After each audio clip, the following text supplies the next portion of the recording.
आज काळ भैरवनाथ जयंती. भैरवचा अर्थ भयापासून रक्षण करणारा असा होतो. भय अधिक रव, भैरव अर्थात भयपासून रक्षण करणारा. हे एक शिवाचे उग्र व भीषण असे रूप आहे. पंचमुखी शिवाच्या दक्षिणेकडील मुखालाही भैरव म्हणतात. तसेच भैरव हा शिवाचा एक प्रमुख गण असल्याचेही मानले जाते. कार्तिक अष्टमीला भैरव जयंती साजरी केली जाते.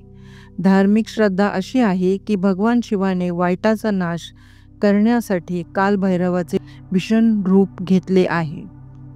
कालभैरवाच्या अवताराची कथा भगवान ब्रह्मा, विष्णू आणि शिव यांच्याशी जोडलेली आहे. काळभैरवनाथाच्या महिमाची कथा आपल्याला काशीखंड या पौराणिक ग्रंथामध्ये सविस्तर मिळते. आमच्या पीस विदिन चॅनलमध्ये आपले खूप खूप स्वागत.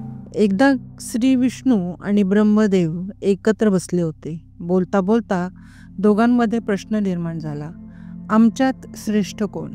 ब्रह्मदेव म्हणाले, मी सर्व सृष्टीचा निर्माता आहे म्हणून मीच श्रेष्ठ. भगवान विष्णू म्हणाले, मी सृष्टीचा पालन करता आणि तारणार आहे, तेव्हा श्रेष्ठ मी. वाद मिटेनाच. त्याच वेळी तिथे नारद मुनी येतात आणि त्यांना सल्ला देतात, तुम्ही बद्रिका आश्रमाला जा. ऋषी अत्री, मार्कंडेय, दधीची, मारीच आणि पिप्पलाद ऋषी तुम्हाला सत्य सांगतील. दोघेही बद्रिका आश्रमी येतात आणि विचारतात, आमच्यात श्रेष्ठ कोण? ऋषी म्हणतात, आम्ही तुम्हा दोघांना नव्हे, भगवान शिवाला नमस्कार करतो, शिवच श्रेष्ठ आहे. परंतु विष्णू आणि ब्रह्मदेवांना हा निर्णय पटत नाही. ऋषी सांगतात, ईशान्य दिशेला वेदापुरी आहे, वेदांना विचारा. वेदापुरीत वेद म्हणतात, तुम्ही दोघेही शिवाचेच अंश आहात, शिवच एकमेव श्रेष्ठ. हे ऐकून भगवान विष्णू आणि ब्रह्मदेव दोघांनाही राग येतो आणि ते वेदांचा अपमान करतात.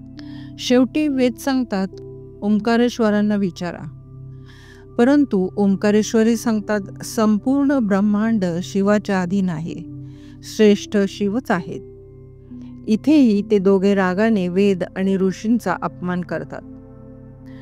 याच वेळी भगवान शिव तेथे प्रकट होतात. अपमान सहन न झाल्याने भगवान शिवांचा राग अनावर होतो.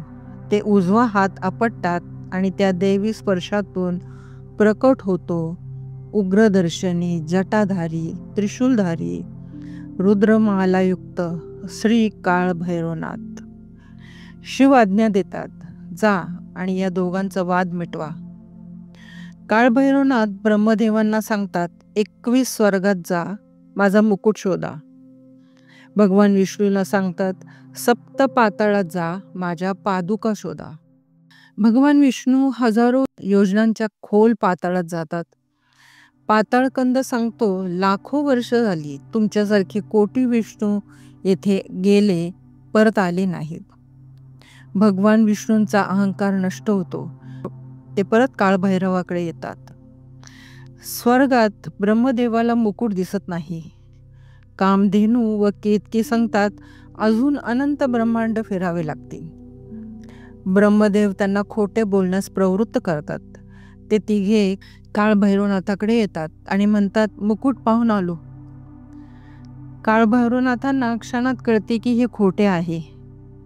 तेथेच ते आपल्या डाव्या हाताच्या नखाने ब्रह्मदेवाचे शिर उडवतात.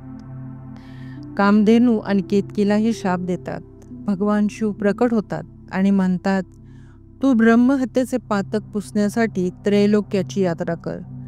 जिथे ब्रह्मशीर गळून पडेल तिथेच तुझे पातक संपेल. काळभैरवनाथ पाताळ, स्वर्ग, वैकुंठ आणि मृत्यूलोक अशी यात्रा करतात. विष्णू लक्ष्मी त्यांची पूजा करतात. 11 ज्योतिर्लिंगाचे दर्शन करतात.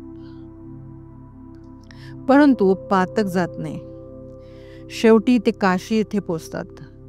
तेथे ब्रह्मशीर त्यांच्या हातातून जमिनीवर पडते. त्यांचे पातक नष्ट होते. तेथे 8 लाख वर्ष ते अनुष्ठान करतात. शेवटी शिव प्रसन्न होतात आणि वरदान देतात, काळभैरवा, तू 64 कोटी शिवगणांचा अधिपती आहेस. काशीचा रक्षक आहेस. काशीमध्ये प्रथम पूजेचा मान तुलाच मिळेल. काळभैरवांचे श्रवण, दर्शन आणि वंदन करणाऱ्यांवर यमदूतही वंदन करतात आणि 12 ज्योतिर्लिंगाच्या दर्शनाचे पुण्य मिळते. ही श्री काळभैरवाची महिमा व अवताराची पावन कथा आवडली असेल तर व्हिडिओला लाईक, शेअर आणि सबस्क्राईब करायला विसरू नका. धन्यवाद. जय श्री काळभैरवनाथ.